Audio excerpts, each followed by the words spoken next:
Hey viewers, you're watching The Savera and I'm Vidhi Joshi.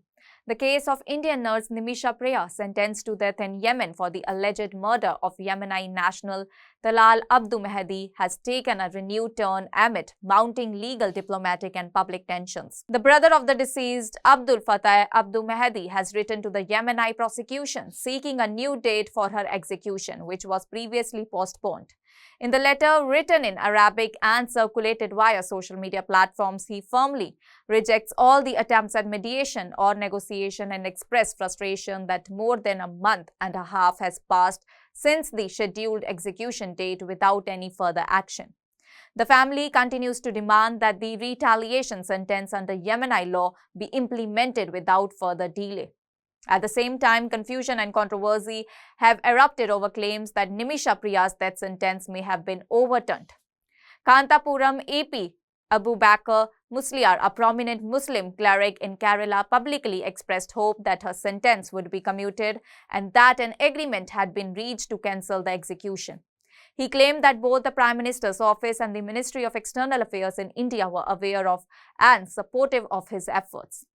Kantapuram pointed to his long-standing spiritual and personal connections with Yemeni scholars as having opened a channel for dialogue and negotiation despite the Indian government's limited capacity for direct involvement due to its lack of diplomatic ties with the current regime in Sanas.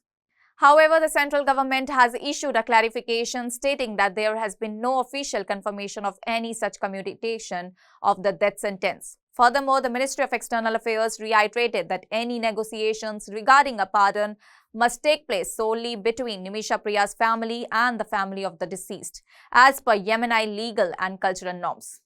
Evangelist leader Dr. K.A. Paul criticized Kantapuram's statements and the broader campaign, asserting that the sentence had been revoked. He demanded that Kantapuram issue a public apology for misleading the public and the media on such a serious and sensitive issue. In the wake of this backlash, Kantapuram's office removed a social media post that had claimed a Yemeni court had cancelled the execution order. Notably, the origins of the case trace back to July 25, 2017, when Nimisha Priya was accused of murdering Talal Abdu Mehdi, a Yemeni national who had initially helped her establish a private medical clinic in the nation.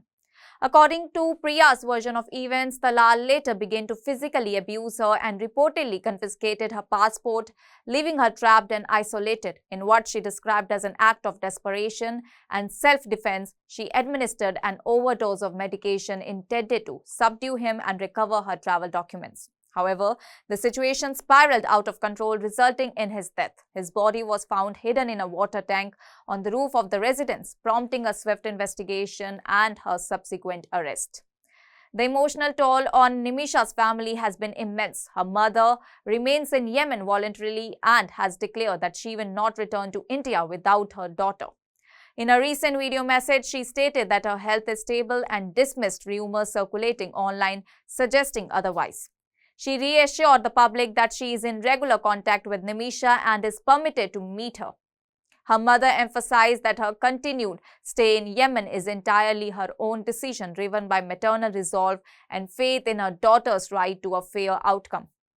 As the legal, diplomatic and humanitarian dimensions of the case continue to unfold, Nimisha Priya's fate hangs in limbo, torn between a family demanding retribution and Indian diaspora relying her clemency and the complex geopolitics that have limited New Delhi's ability to intervene directly. With conflicting reports and high emotions on all the sides, the case remains one of the most sensitive and closely watched legal battles involving an Indian national abroad. That's all for now. Stay tuned to the Savera for more updates. Do like, comment and subscribe to the channel.